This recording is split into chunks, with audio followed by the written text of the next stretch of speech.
bisita? Wala. Ikaw ang hinihintay ko at kung anong sasabihin mo. May kaibigan ako na kaibigan ng asawa ni Vic. Hiwalay na sila. Matagal na. Magkasama sila sa bahay pero hindi na sila magkatabi sa kama. At natutuwa kang malaman yon? Natutuwa kang malaman na ang katabi ni Vic sa kama ay ikaw at hindi ang asawa niya? Kontento na ang loob mo dahil sa akala mo wala kang ginagawang masama dahil hiwalay na ang lalaking pinakikisamahan mo? Huwag mo nga lokohin ang sarili mo, Gloria. Kahit hiwalay na yung lalaking yan, the point is may asawa pa rin siya. At hindi pa legal ang separation nila and they cannot even get a divorce. So ano pinagmamalaki mo? I don't want to discuss this right now. No! We have to discuss this right now bago dumating ang papa mo. Ma, please na. Pagod ako. Galing akong shooting, wala pa akong tulog. Kaya kung pwede lang. Kung hindi mo hihiwalayan ang lalaking yan, huwag ka na munang tumira dito. I'm sorry, Gloria. Hindi kami pwede magbulag-bulagan sa mga pinaggagawa mo. Kaya kung ayaw mong hiwalayan ang lalaking yan, kung gusto mo pang ipagpatuloy ang relasyon ninyo, umalis ka na ngayon din.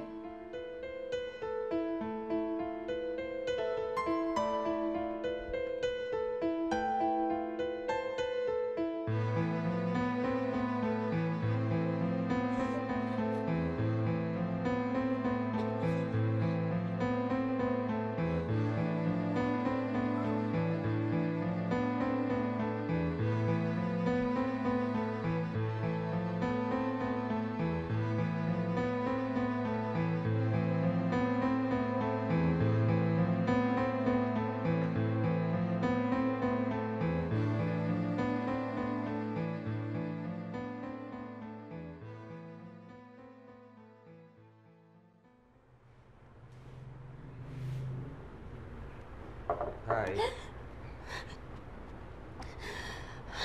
Umiyak. Ha? Ano bang problema? Mahal ka pa rin ang asawa mo.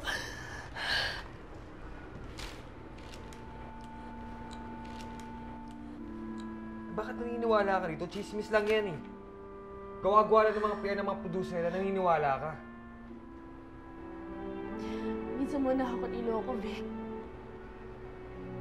Bakit pagkakatiwalaan pa rin ba kita?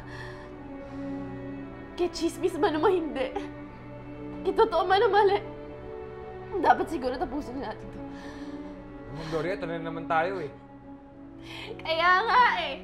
Paikot-ikot lang tayo. Babalik at babalik lang din dito ang issue. Sino bang parati kong kasama? Ha? Ano ba gusto mong gawin ko? Mas maraming oras ang binibigay ko sa'yo. Hindi mo ba sapat yun? Mali, Vic. Maling-mali, Vic. Umpisa pa lang mali na. Wala akong kaalam-alam nung una pa lang tayo magkasama. Itinatayo ko na yung karangalan ko, yung pangalan ko, pati pamilya ko. Madami ng tao na saktan, Vic. Kung ako lang din magiging hadlang para mabuo yung pamilya mo, ako na mismong lalayo, ako na mismong aalis. Gloria, sandali. Huwag mo akong iwan. Nakapag-desisyon na ako. Kung kaya ng konsensya mo ang relasyon na to, ako hindi.